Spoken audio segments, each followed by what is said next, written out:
वालेकुम वरहमतुल्लाहि वबरकातुह। पढ़ता हूँ बतौर खास मुलाजा करें कि ये न पूछो कि कहाँ क्या चूम लेंगे, ये न पूछो कि कहाँ क्या चूम लेंगे, ये न पूछो कि कहाँ क्या चूम लेंगे, बाग जन्नत का नक्शा चूम लेंगे, लेके तकदीर जाएंगे पैदा अगर उनका नूरानी रोजा चूम लेंगे, ये न पूछो कि कहाँ क्या चूम लेंगे। मरहबा सल्लल्लाह आए महबूबे खुदा, गोद में लेके उन्हें भी हलीमा ने कहा।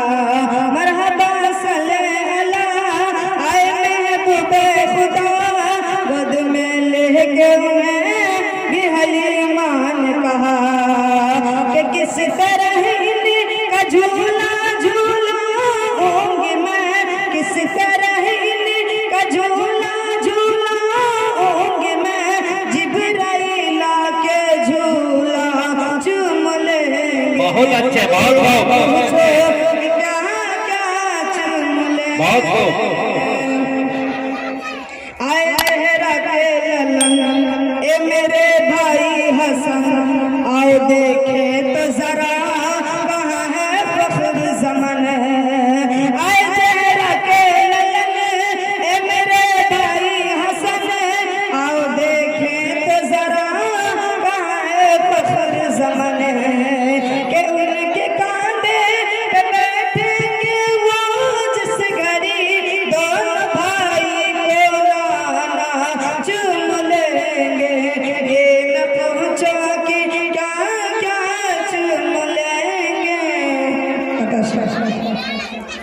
कि इलाही हम दुआ दोने अमल में जान पैदा करे, मगर नस्लों में हमारे साहिबे ईमान पैदा करे, कि वो छापड़ जा बड़ी पाका कशी मंजूर है मुझको, मगर नस्लों में हमारे हाफिज़े कुरान पैदा करे, मगर नस्लों में हमारे हाफिज़े कुरान पैदा करे। बहुत अच्छे, बहुत अच्छे। ये जनाब